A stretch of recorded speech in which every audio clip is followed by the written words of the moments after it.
Lecture number 6 એની અંદર આપણી પાસે પહેલા જે બે મુદ્દાઓ છે પહેલા બે મુદ્દાઓ એટલે પહેલું એક છે ઉત્સેચક અને બીજું છે વિટામિન, બરાબર છે. તો આ બંને ટોપિક આપણા સિલેબસમાં નથી, પણ થોડીક આપણે એના વિશેની જાણકારી મેળવીશું.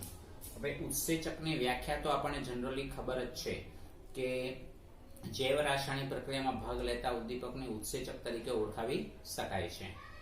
હવે ઉત્સેચક માટે આપણે એવું કહી શકાય કે ભાઈ એ સિલેક્ટિવ હોય છે. સિલેક્ટિવ મીન્સ કે પૃષ્ઠ રસાયણમાં પૃષ્ઠ ઘટનાના ચેપ્ટરમાં બી આપણે શીખીને આવેલા છે કે ખાસ કરીને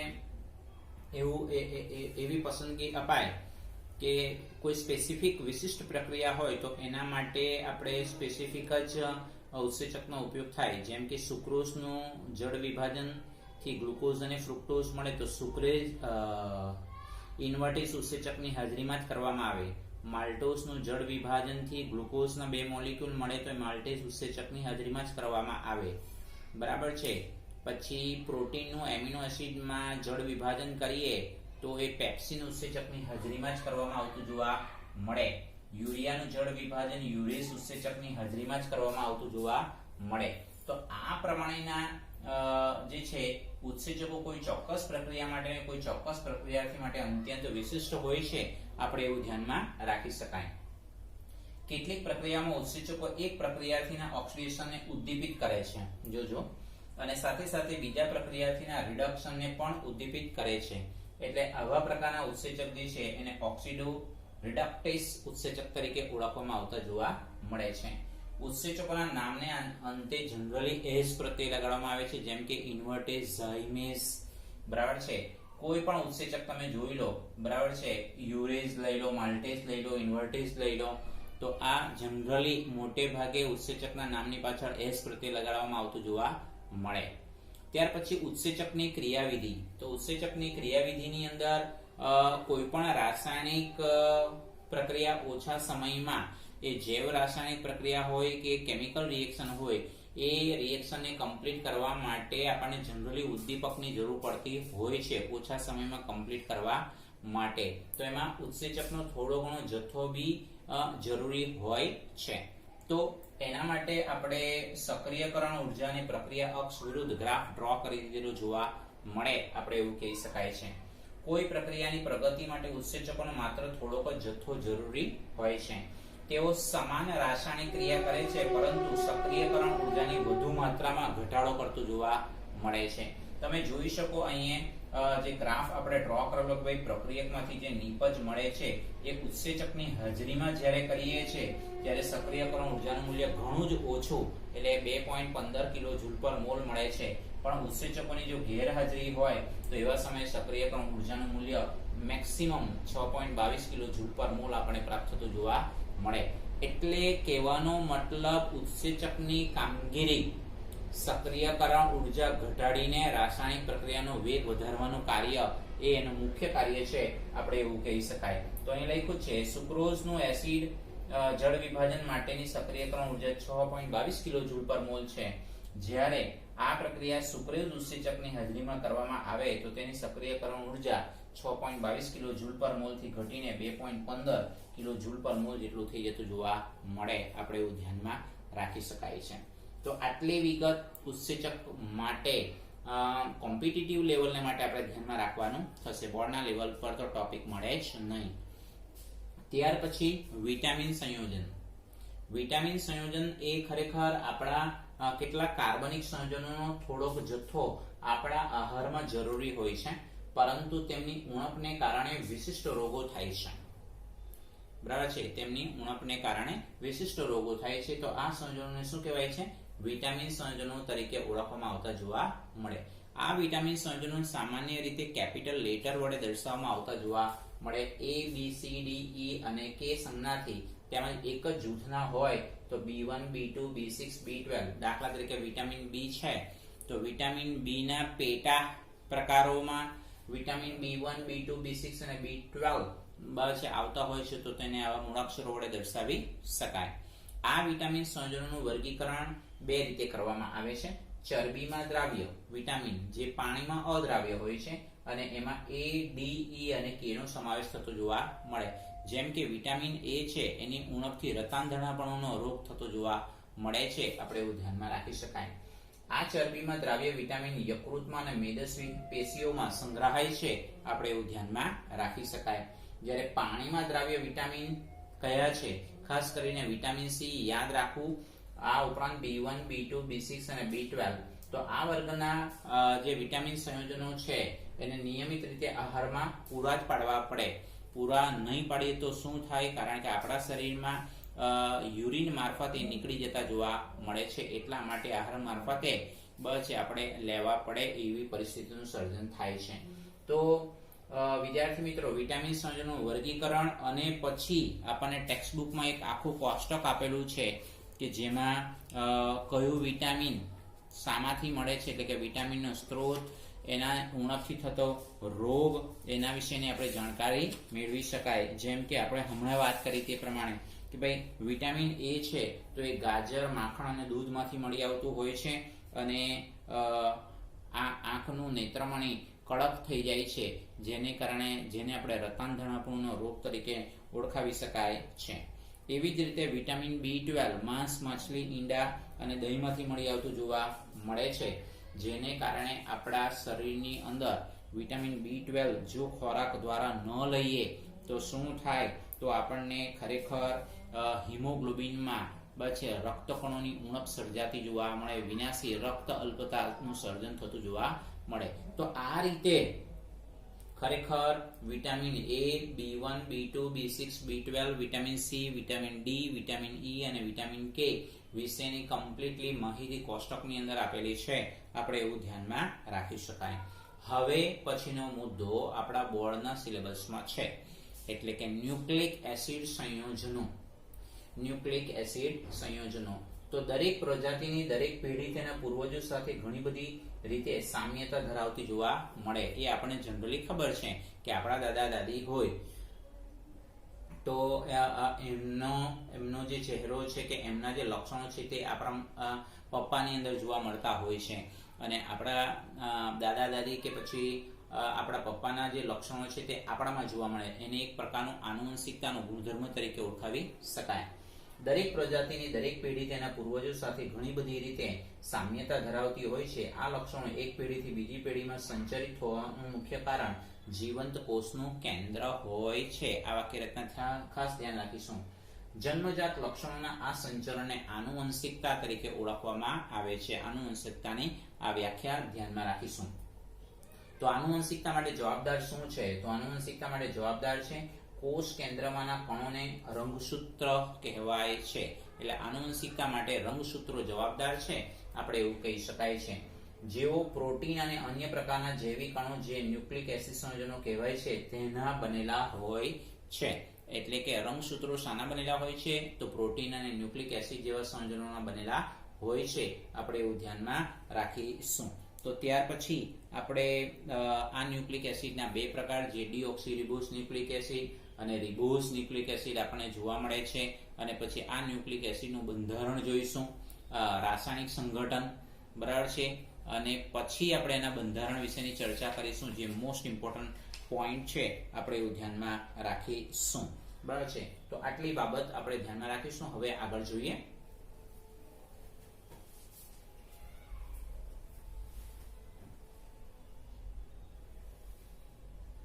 તો વિદ્યાર્થી મિત્રો, હવે આપણે આગળ જોઈએ. ન્યુક્લિક એસિડના બે પ્રકાર છે. ન્યુક્લિક એસિડ મુખ્યત્વે બે પ્રકારના છે, અને એમાં છે પહેલું ડીઓક્સીરિબોસ ન્યુક્લિક એસિડ, જેને આપણે ડીઓક્સીરિબોસ ન્યુક્લિક એસિડ આપણે ડીએનએ કહેવાય. રિબો ન્યુક્લિક એસિડ એટલે કે આપણે એને આરએનએ તરીકે ઓળખાવીશું. હવે આ જે ન્યુક્લિક એસિડ છે એ ન્યુક્લિયોટાઇડ સંયોજનોની લાંબી શૃંખલાવાળા પોલિમર પદાર્થ છે. ન્યુક્લિયોટાઇડ. હવે આ ન્યુક્લિયોટાઇડ છે શું? જે હવે પછીના બંધારણમાં ન્યુક્લિક એસિડના બંધારણમાં આપણે શીખવાના જ છે કે ન્યુક્લિયોટાઇડ સંયોજનોની લાંબી શૃંખલાવાળા પોલિમર પદાર્થ છે. કોણ? Nucleic acid. એટલે ન્યુક્લિક એસિડ માટે એવું સેન્ટેન્સ લખી શકીએ, ન્યુક્લિક એસિડ એ પોલીન્યુક્લિયોટાઇડ છે. પોલીન્યુક્લિયોટાઇડ છે એવું લખીએ તો પણ ખોટું નથી. આથી તેમને પોલીન્યુક્લિયોટાઇડ સંયોજનો પણ કહેવાય છે. વાક્ય રચના આવી ગઈ, બરાબર છે. હવે એટલે આ બધી જે વિગતો આપણે સ્ટાર્ટિંગ કરેલી છે ન્યુક્લિક એસિડ વિશે એની પ્રસ્તાવના છે, એ એમસીક્યુ ના પોઈન્ટ ઓફ વ્યૂ આપણે વિચારવાનું થશે. અને હવે જે મુદ્દાનું ડિસ્કશન કરીએ છીએ એ પણ આપણે એમસીક્યુ ના બેઝ ઉપર જ યાદ રાખવાનું રહેશે. બરાબર છે. તો ન્યુક્લિક એસિડ સંયોજનોનું રાસાયણિક સંગઠન, ન્યુક્લિક એસિડ સંયોજનોનું રાસાયણિક સંગઠન એટલે બંધારણ. બરાબર. તો ડીએનએ અથવા આરએનએ નું સંપૂર્ણ જળ વિભાજન થઈ, આ વાક્ય રચના મોસ્ટ ઇમ્પોર્ટન્ટ છે, યાદ રાખીશું. ડીઓક્સીરિબોસ ન્યુક્લિક એસિડ અથવા રિબોસ ન્યુક્લિક એસિડ નું જળ વિભાજન થાય તો શું મળે? એક પેન્ટોઝ શર્કરા મળે, ફોસ્ફોરિક એસિડ નો એક અણુ મળે, અને નંબર 3 એક એન વિષમ ચક્રીય સંયોજન, એન નાઇટ્રોજન ધરાવતો વિષમ ચક્રીય બેઝ, એમ કુલ 3 ઘટકો આપતું જોવા મળે. આ મોસ્ટ ઇમ્પોર્ટન્ટ સેન્ટેન્સ છે, યાદ રાખીશું.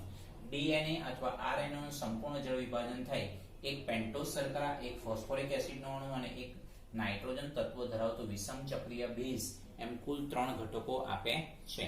તો હવે એમાં આપણે પેન્ટોઝ શર્કરા અને નાઇટ્રોજન ધરાવતો વિષમ ચક્રીય બેઝ વિશેની ચર્ચા કરીએ. તો આ શર્કરા છે શું? તો ડીએનએ અણુમાં શર્કરાનો અડધો ભાગ, જોજો હો, ડીએનએ અણુમાં શર્કરાનો અડધો ભાગ બીટા D2 ડીઓક્સીરિબોસ પેન્ટોઝ શર્કરા હાજર હોય છે. આપણે એવું ધ્યાનમાં રાખીશું. જોઈ શકાય આ. બરાબર છે. એટલે મેઇનલી જોવા જઈએ તો 4 કાર્બન અને 1 ઓક્સિજન, 4 કાર્બન, જે આપણે ફ્રુક્ટોઝમાં જોયેલું હતું. બરાબર છે.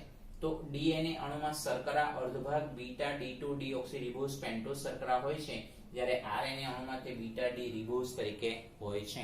તો તમે બંધારણ જુઓ નંબર 1 ઉપરના ભાગે હોય છે એટલે બીટા એવું કહીશું. OHCH HCO HCH છે. આ ખાસ આપણે ધ્યાનમાં રાખીશું. બસ HCH છે એટલે એક્ચ્યુઅલી OH હોવું જોઈએ. OH ની જગ્યાએ માત્ર આટલે હાઇડ્રોજન છે, HCOH, અને આ તમારું CH2OH. બરાબર છે. હવે જ્યારે આરએનએ અણુમાં તે બીટા ડી રિબોઝ તરીકે હોય છે એટલે ખાલી આટલો જ ફેરફાર કરવાનો, હાઇડ્રોજનની જગ્યાએ OH આપણે અહીંયા આપી દેવાનું, તો એને બીટા ડી રિબોઝ તરીકે આપણે એને ઓળખાવીશું. તો આ બંને બંધારણ યાદ રાખીશું. એટલે આપણે આને શું કહીશું? પેન્ટોઝ શર્કરા તરીકે આપણે એને ઓળખાવીશું.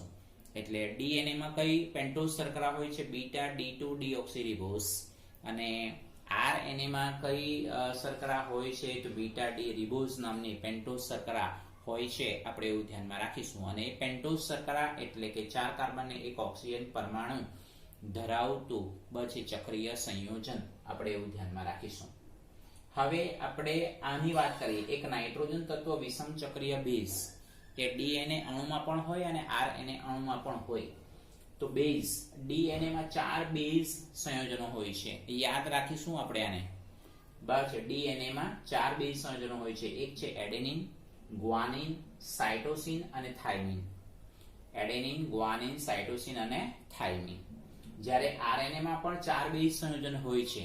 4 બેઝ સંયોજનોમાં પહેલા 3 સેમ, એડેનિન, ગ્વાનિન, સાઇટોસિન, અને ચોથું બેઝ છે યુરેસિલ. ચોથું બેઝ છે યુરેસિલ. આપણે આવું ધ્યાનમાં રાખીશું. મોટે ભાગે એમસીક્યુ ની અંદર આપણને પૂછાય છે, મોટે ભાગે એમસીક્યુ ની અંદર પૂછાય છે કે ભાઈ ડીએનએ આરએનએ થી કઈ રીતે અલગ પડે છે? તો ડીએનએ એ આરએનએ થી કયા બેઝ થી અલગ પડે છે? તો યુરેસિલ થી અલગ પડતું જોવા મળે છે. કારણ કે આરએનએ માં યુરેસિલ હોય છે, જ્યારે ડીએનએ માં થાઇમિન હોય છે. આપણે એવું ધ્યાનમાં, એટલે કોષ્ટકને માટે આપણે એક યાદ રાખવા માટેનું કોષ્ટક બનાવી દીધેલું છે કે ડીએનએ આરએનએ માં એડેનિન, ગ્વાનિન અને સાઇટોસિન સેમ છે, જ્યારે ડીએનએ માં થાઇમિન હોય છે, જ્યારે આરએનએ માં યુરેસિલ હોય છે. આપણે એવું ધ્યાનમાં રાખીશું. તો હવે આ જે ટોટલ 5 જોવા જઈએ તો એડેનિન, ગ્વાનિન, સાઇટોસિન, થાઇમિન અને યુરેસિલ, એમાં નાઇટ્રોજન પરમાણુ ધરાવતું વિષમ ચક્રીય સંયોજન હોય છે. એ બંધારણ આપણે યાદ રાખવાના નથી. બરાબર છે. એ બંધારણ આપણે યાદ રાખવાના નથી, જે આપણને ટેક્સ્ટબુકમાં પેજ નંબર 428 પર જોવા મળે. બરાબર છે. પહેલું જ બંધારણ તમે જુઓ, એડેનિન જેમાં NH નાઇટ્રોજન વિષમ ચક્રીય, ગ્વાનિનમાં પણ તમે જુઓ NH NH2 આપેલું છે, સાઇટોસિનમાં પણ NH અને NH2 C double bond O આપેલું છે, થાઇમિનમાં પણ તમે જુઓ NH double bond O NH 2 વાર આપેલું છે, અને યુરેસિલમાં પણ H ટાઈપનું છે. તો આ બંધારણ છે કોના? એ નાઇટ્રોજન પરમાણુ ધરાવતું વિષમ ચક્રીય સંયોજન.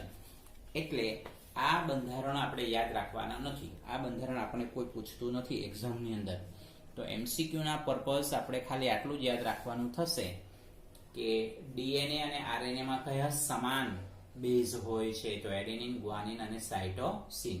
અલગ કેવી રીતે પડે છે? તો ઓપ્શનની અંદર કાં તો થાઇમિન આપેલું હશે, કાં તો યુરેસિલ આપેલું હશે. આપણે એવું ધ્યાનમાં રાખીશું. તો વિદ્યાર્થી મિત્રો, આની અંદર એ તમારે આ પેન્ટોઝ શર્કરા યાદ રાખવાની છે. બીટા D2 ડીઓક્સી રિબોઝ શર્કરા અને બીટા ડી રિબોઝ શર્કરા. અને એ પણ એકદમ સહેલી છે કે બીજા નંબરના કાર્બન ઉપર જે હાઇડ્રોજન છે તેને બદલે OH છે, તો એ બીટા ડી રિબોઝ આપણે પ્રાપ્ત થતું જોવા મળે. આપણે એવું ધ્યાનમાં રાખીશું. ત્યાર પછી મોસ્ટ ઇમ્પોર્ટન્ટ પ્રશ્નનો જવાબ, જે અત્યાર સુધી બોર્ડની અંદર પૂછાઈ ચૂકેલો એવો 4 માર્કનો પ્રશ્ન થાય, બરાબર છે. તો એને આપણે બરાબર ધ્યાનપૂર્વક સમજીશું. તો ખાલી પ્રશ્ન એકદમ સીધો અને સિમ્પલ જ છે કે ન્યુક્લિક એસિડના બંધારણની ચર્ચા કરો. ન્યુક્લિક એસિડના બંધારણની ચર્ચા કરો. માર્ચ 2014 ની અંદર 4 માર્કનો આ પ્રશ્ન પૂછાયેલો હતો.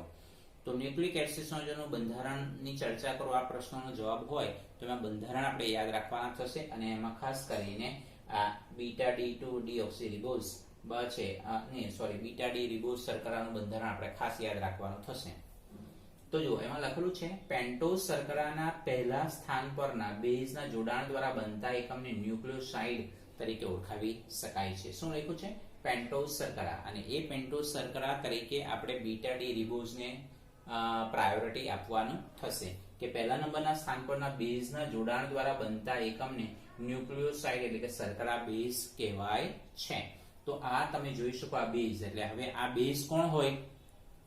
એ બેઝ હોઈ શકે ખાસ કરીને બીટા ડી રિબોઝ. તો એ બેઝ તરીકે કોણ હોઈ શકે?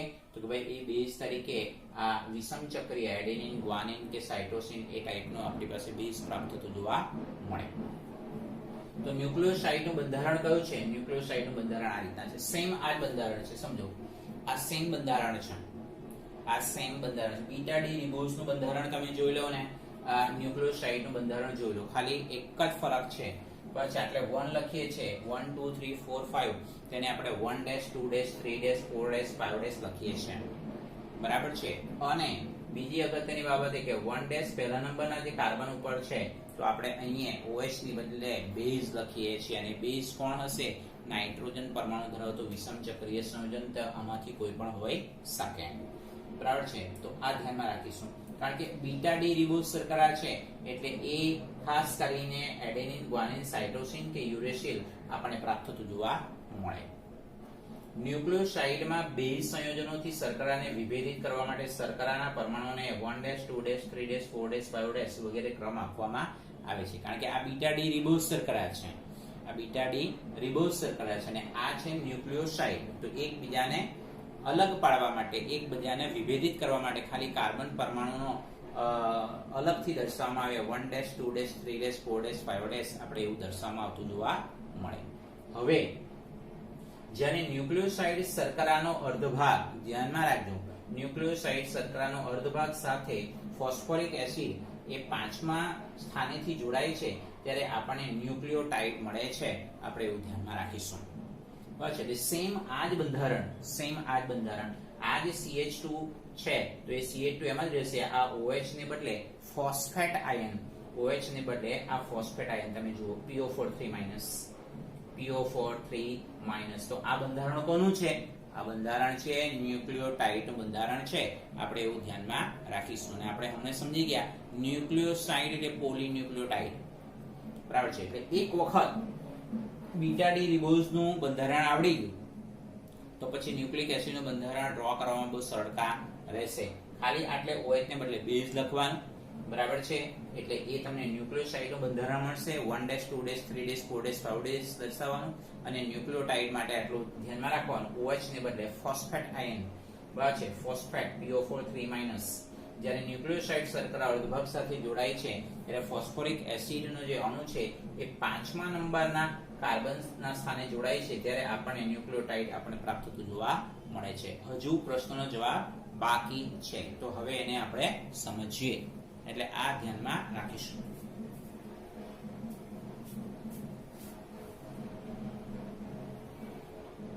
તો હવે જો ન્યુક્લિયોટાઇડ સંયોજનો એકબીજા સાથે એક પેન્ટોઝ શર્કરાના પાંચમા અને ત્રીજા કાર્બન પરમાણુ વચ્ચે ફોસ્ફોડાયએસ્ટર સાંકળથી જોડાય છે. એટલે અગાઉ જે આપણે ખરેખર ન્યુક્લિયોસાઇડ અને ન્યુક્લિયોટાઇડ છે, ન્યુક્લિયોસાઇડની અંદર જનરલી શું હોય તો પેન્ટોઝ શર્કરા હોય અને બેઝ હોય એટલે ન્યુક્લિયોસાઇડ, અને ન્યુક્લિયોટાઇડમાં શું જોયું તો ન્યુક્લિયોસાઇડની અંદર પેન્ટોઝ શર્કરાની સાથે બેઝ છે અને પછી સાથે ફોસ્ફેટ, તો એને ન્યુક્લિયોટાઇડ તરીકે આપણે ઓળખાય. તો હવે આ જે ન્યુક્લિયોટાઇડના જે અણુઓ છે એ ન્યુક્લિયોટાઇડના સંયોજનો એકબીજા સાથે એક પેન્ટોઝ શર્કરાના પાંચમા અને ત્રીજા કાર્બન પરમાણુ વચ્ચે ફોસ્ફોડાયએસ્ટર સાંકળથી જોડાય છે. એટલે આપણે જે અગાઉ ન્યુક્લિયોટાઇડનું જે બંધારણ જોયું એ જ બંધારણ છે, ખાલી ફરક એટલો છે કે આપણે અગાઉ જે આપણે અહીંયા ખાસ કરીને હાઇડ્રોજનને OH લખતા હતા એ લખેલું નથી, આટલે OH લખેલું છે, એટલે ખાલી માત્ર બેઝ લખેલું છે, જ્યારે અહીંયા ષટકોણમાં બેઝ લખેલું છે, એટલો જ ફરક છે. બાકી આ આખો ભાગ છે શું? આખો ભાગ છે ન્યુક્લિયોટાઇડ. આ એક ન્યુક્લિયોટાઇડનો અણુ, આ બીજો ન્યુક્લિયોટાઇડનો અણુ, અને આ બંને ન્યુક્લિયોટાઇડના અણુ એ ખરેખર તમે જુઓ આ જ બંધારણ પાછું અહીંયા લખ્યું, આ જ બંધારણ અહીંયા લખ્યું. ફરક એટલો છે કે અહીંયા જે છે તમારી પાસે ત્રીજા નંબરનો જે કાર્બન છે OH, તો એની સાથે ફોસ્ફેટ છે આ તમારી પાસે જોડાય છે, આ જોડાય છે, એનો મતલબ શું થઈ ગયો? આ ફોસ્ફેટ એટલે ફોસ્ફોડાયએસ્ટર સાંકળ થઈ ગયું. ફોસ્ફોડાયએસ્ટર સાંકળ આપણે આને એવું કહીશું, બરાબર છે, અને આ પ્રમાણે કહીશું ફોસ્ફોડાયએસ્ટર સાંકળ. તો એ કેવી રીતે જોડાયું? તો કે ભાઈ બે ન્યુક્લિયોટાઇડના અણુઓ છે, તો એક પેન્ટોઝ શર્કરાના પાંચમા કાર્બન સાથે, એટલે આ જો આ પેન્ટોઝ શર્કરાના પાંચમા કાર્બન સાથે, અને ત્રીજા કાર્બનની સાથે, આટલે પણ OH છે અને આટલે પણ CH2OH છે, તો એ ને બદલે આ CH2O અહીંયા આવી ગયો, બસ એટલે OH માંનો અહીંયા ઓક્સિજન આવી ગયો અને આ ફોસ્ફેટનો પાર્ટ આપણી પાસે જોડાઈ ગયેલો જોવા મળે. તો આ તમારું શું થઈ ગયું? ડાયન્યુક્લિયોટાઇડ. તો આવા અસંખ્ય ન્યુક્લિયોટાઇડના અણુઓ ભેગા થાય ત્યારે બસ ન્યુક્લિક એસિડ બનતો જોવા મળે છે. આપણે એવું ધ્યાનમાં રાખી શકાય. એટલે ન્યુક્લિક એસિડનું બંધારણ એકદમ ટૂંકમાં સાદા સ્વરૂપે જો ડિસાઇડ કરવું હોય તો આપણે એવી રીતે લખી શકાય. જો આ શર્કરા ટુ બેઝ, એટલે આ શર્કરા ટુ બેઝ, પછી આ ફોસ્ફેટ, પછી શર્કરા to base phosphate n times શર્કરા ટુ ફોસ્ફેટ. તો આ આખું શું થઈ ગયું? ન્યુક્લિક એસિડ નું બંધારણ સાના પોલિમરના ફોર્મમાં, ન્યુક્લિયોટાઇડના પોલિમરના ફોર્મની અંદર ન્યુક્લિક એસિડ એટલે પોલીન્યુક્લિયોટાઇડ, બરાબર છે, એનું ફોર્મ દર્શાવી દીધેલું જોવા મળે. પણ આ જે પ્રશ્નનો જવાબ છે વિદ્યાર્થી મિત્રો એ 4 માર્ક્સનો આપણને પૂછાય છે, આ ખાસ આપણે ધ્યાનમાં રાખીશું, બરાબર છે. પછી આપણી પાસે બીજો એક પ્રશ્ન જનરલી બહુ રેર સંજોગોમાં પૂછાય, પણ એના ઉપર ડિપેન્ડેબલ MCQ આપણે પૂછવાની શક્યતાઓ વધારે રહેલી છે. DNA નો દ્વિસર્પિલ બંધારણની ચર્ચા કરો. આ રીતે આપણે પ્રશ્ન પૂછાતો જોવા મળે. DNA ના દ્વિસર્પિલ બંધારણની ચર્ચા કરો, આ ટાઈપનું. તો એનું તમારે આ દોરડાનું વળ કેવું હોય એ દોરડાના વળ ટાઈપની તમારે આકૃતિ પહેલા તો ડ્રો કરવી પડે. બીજી અગત્યની બાબત એ તમે જોઈ શકો ગ્વાનિન અને સાઇટોસિન ત્રણ હાઇડ્રોજન બંધથી જોડાયેલા છે. ગ્વાનિન અને સાઇટોસિન, એડેનિન અને થાઇમિન, થાઇમિન અને એડેનિન, એડેનિન અને થાઇમિન. પછી બીજા વળમાં તમે જુઓ એટલે ગ્વાનિન ને સાઇટોસિન હતું તેની જગ્યાએ સાઇટોસિન ને ગ્વાનિન આવે છે. એટલે આ જે શૃંખલાઓ છે એકબીજાની પૂરક છે પણ સમાન નથી. આ વળ અને આ વળ તમે જુઓ ટોટલી ડિફરન્ટ આપણને જોવા મળે છે. તો એના માટેની આપણે સ્પષ્ટતા કરીએ. એટલે DNA નું દ્વિસર્પિલ બંધારણની ચર્ચા કરો, આ ટાઈપનો પ્રશ્નનો જવાબ પૂછાય તો આપણે અહીંયાથી અહીંયા સુધીનો આપણે આન્સર લખવાનો રહેશે. ન્યુક્લિક એસિડની એક શૃંખલામાં ન્યુક્લિયોટાઇડ સંયોજનોનો ક્રમ સંબંધિત માહિતીને તેનું પ્રાથમિક બંધારણ કહેવાય છે. જો ક્રમ નિશ્ચિત છે, ક્રમ નિશ્ચિત આપણે પ્રાપ્ત થતું જોવા કે ભાઈ ગ્વાનિન અને સાઇટોસિન એ ક્રમ નિશ્ચિત છે કે ભાઈ ગ્વાનિન અને સાઇટોસિન કે સાઇટોસિન ને ગ્વાનિન એ ત્રણ હાઇડ્રોજન બંધથી જોડાયેલા હોય છે, જ્યારે એડેનિન અને થાઇમિન ને એડેનિન એ દ્વિહાઇડ્રોજન બંધથી જોડાયેલા હોય છે. એ ક્રમ નિશ્ચિત છે તો એને પ્રાથમિક બંધારણ કહેવાય. ન્યુક્લિક એસિડને દ્વિતીયક બંધારણ પણ હોય છે.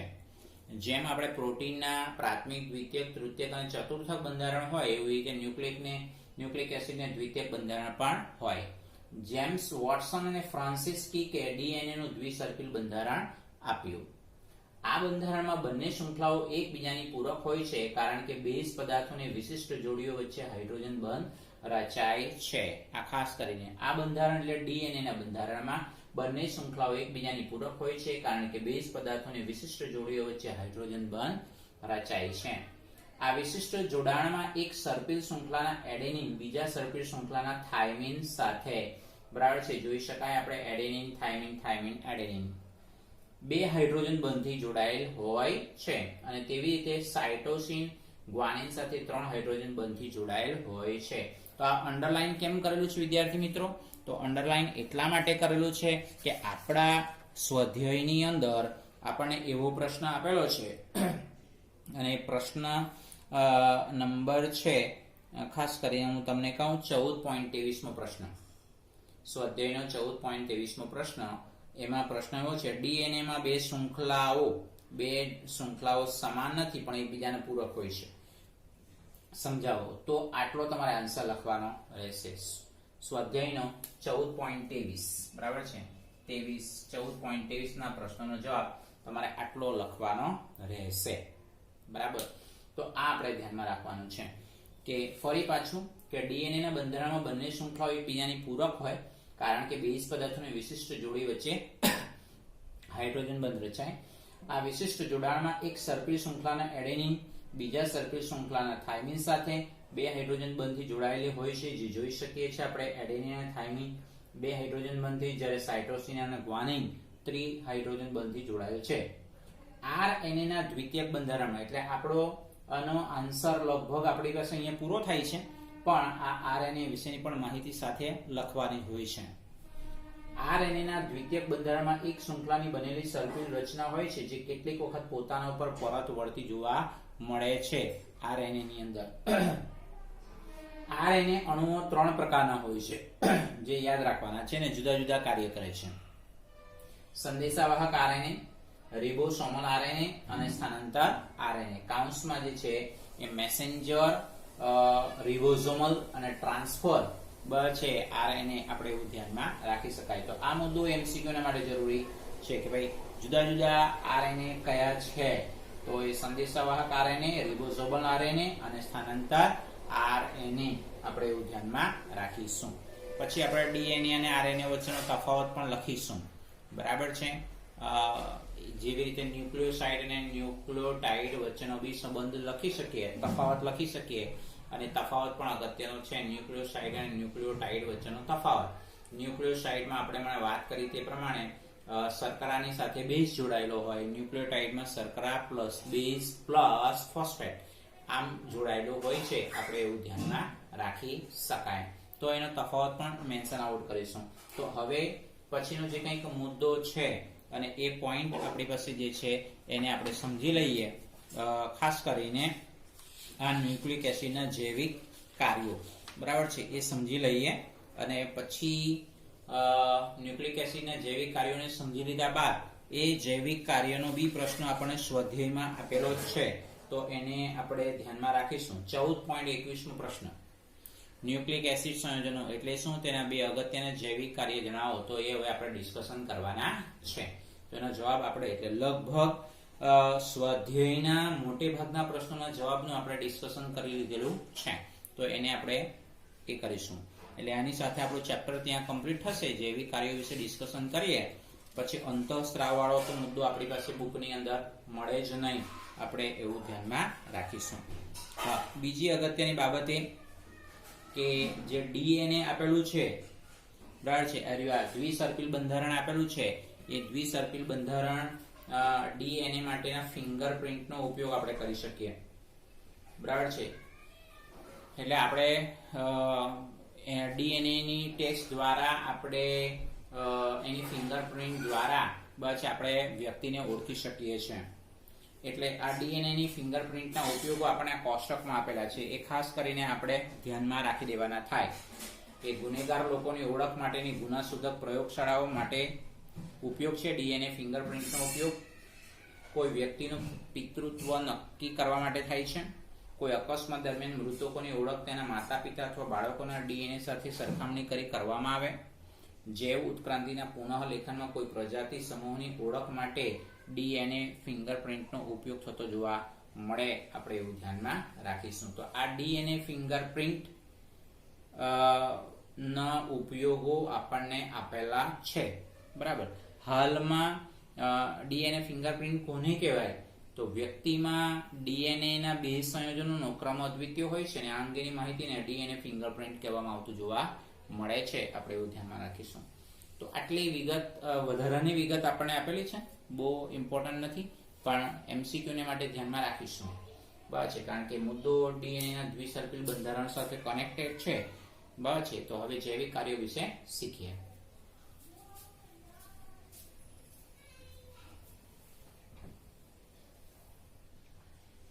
ચાલો હવે ન્યુક્લિક એસિડના જૈવિક કાર્ય. બરાબર છે. એટલે આપણે સ્વાધ્યાયનો પ્રશ્ન છે એનો જવાબ. ન્યુક્લિક એસિડના જૈવિક કાર્યો શું છે? તો એના 4 મુદ્દાઓ છે. ડીએનએ આનુવંશિકતા માટેનો રાસાયણિક પાયો છે, આપણે હમણાં જ સ્પષ્ટ કર્યું છે, અને તેને જનીન માહિતીના સંગ્રાહક તરીકે ગણવામાં આવે છે. આ ખાસ આ બધા મુદ્દાઓ ગોખવાના થશે. બરાબર છે. ડીએનએ સજીવોની જુદી જુદી જાતિઓની ઓળખને લાખો વર્ષો સુધી જાળવી રાખવા માટે વિશિષ્ટ રીતે જવાબદાર છે. કોષ વિભાજન દરમિયાન એક ડીએનએ અણુ સ્વયં બેવડાઈ શકવા સક્ષમ હોય છે અને સમાન ડીએનએ શૃંખલાઓ બાળકોષમાં સ્થાનાંતર પામે છે. વાસ્તવમાં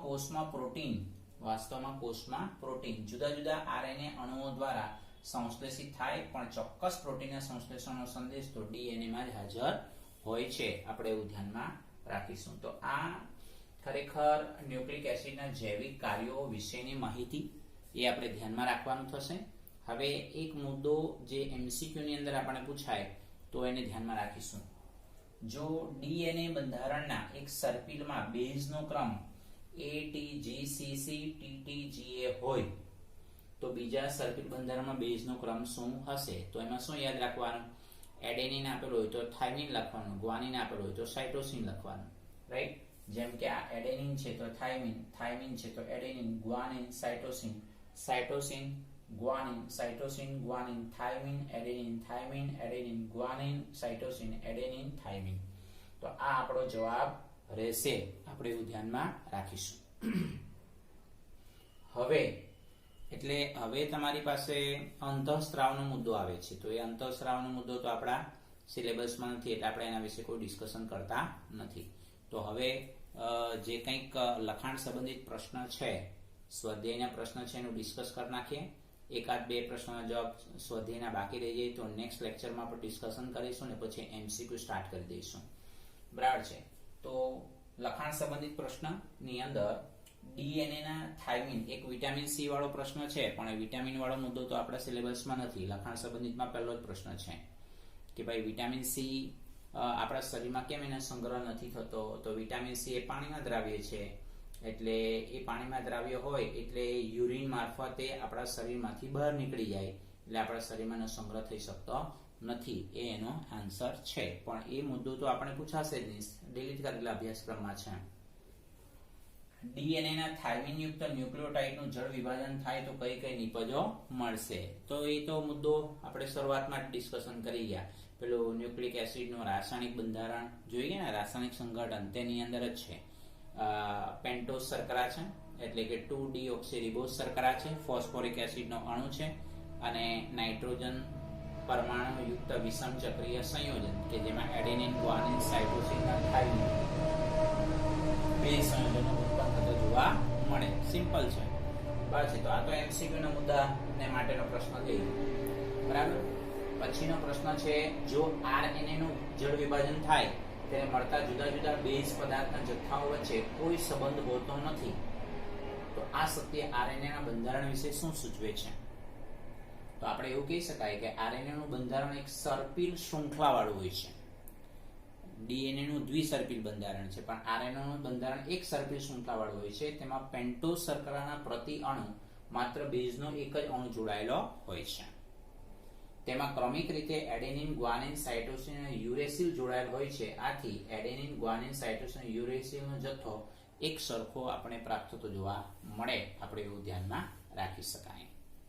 બરાબર છે. પછી સ્વાધ્યાયનો પ્રશ્ન, સ્વાધ્યાયનો 14.25મો પ્રશ્ન, આ બી MCQ ટાઈપનો જ પ્રશ્ન. કોષમાં કયા વિવિધ પ્રકારના RNA જોવા મળે છે? તો સંદેશાવાહક છે, રિબોઝોમલ છે, સ્થાનાંતર RNA છે. બરાબર. અને ત્યાર પછી ન્યુક્લિયોસાઇડ અને ન્યુક્લિયોટાઇડ વચ્ચેનો તફાવત. જો બે તફાવત છે, આખા નહીં, ત્રણ તફાવત એકચ્યુઅલી ખરેખર. ન્યુક્લિયોસાઇડ અને ન્યુક્લિયોટાઇડ વચ્ચેનો તફાવત, DNA અને RNA વચ્ચેનો તફાવત, રેસામાઈ પ્રોટીન અને ગોલીય પ્રોટીન વચ્ચેનો તફાવત. પછી તો બબે માર્કમાં આપણે આમાંથી કોઈ પણ એક પૂછી શકાય એવો પ્રશ્ન છે. તો ન્યુક્લિયોસાઇડ કોને કહેવાય? તો ન્યુક્લિયોસાઇડ એટલે પેન્ટોઝ શર્કરા પ્લસ બેઝ. ન્યુક્લિયોટાઇડ એટલે પેન્ટોઝ શર્કરા પ્લસ બેઝ પ્લસ ફોસ્ફેટ સમૂહ. ન્યુક્લિયોસાઇડની બીજી ડેફિનેશન શું? કે જે પેન્ટોઝ શર્કરા હોય એના પહેલા નંબરના કાર્બન ઉપર બેઝના જોડાણ દ્વારા બનતા એકમને ન્યુક્લિયોસાઇડ કહેવાય. જ્યારે ન્યુક્લિયોસાઇડ જે શર્કરા છે એનો અર્ધભાગ સાથે જોડાયેલ ફોસ્ફોરિક એસિડ એ 5મા સ્થાને જોડાય તો ન્યુક્લિયોટાઇડ બને. ન્યુક્લિયોસાઇડ એટલે કે તેના પુનરાવર્તનથી પોલીપેપ્ટાઇડ શૃંખલા બનતી નથી, એટલે ન્યુક્લિયોસાઇડ ઘણા બધા ભેગા થાય તો પોલીપેપ્ટાઇડ બનતી નથી. જ્યારે અહીંયા શું થાય, ન્યુક્લિયોટાઇડ ભેગા થાય એટલે પોલીન્યુક્લિયોટાઇડ એટલે શું બને છે? પોલીપેપ્ટાઇડ શૃંખલા બને છે. ન્યુક્લિયોસાઇડમાં પેન્ટોઝ શર્કરા અને નાઇટ્રોજન યુક્ત બેઝ ધરાવતો સંકીર્ણ ભાગ છે. બરાબર. જ્યારે આ ફોસ્ફોડાયસ્ટર સાંકળ બનાવે છે તે ન્યુક્લિયોસાઇડનો ફોસ્ફોડાયસ્ટર ધરાવતો ભાગ છે, આપણે એવું ધ્યાનમાં રાખીશું. તો આ તફાવતના જે 4 મુદ્દાઓ છે એ 4 મુદ્દાઓને આપણે ધ્યાનમાં રાખીશું. એટલે હજુ પણ આપણે 2 થી 3 પ્રશ્નોના જવાબ લખવાના થાય કે નેક્સ્ટ લેક્ચરમાં આપણે લખીશું. DNA અને RNA વચ્ચેનો તફાવત, પછી ગોલીય પ્રોટીન અને રેસામય પ્રોટીન વચ્ચેનો તફાવત. બરાબર છે. એવા 2-3 પ્રશ્નોનો જવાબ છે એ લખીને પછી એ જ લેક્ચરની અંદર આપણે MCQ સ્ટાર્ટ કરી દઈશું. બરાબર છે. Thank you very much.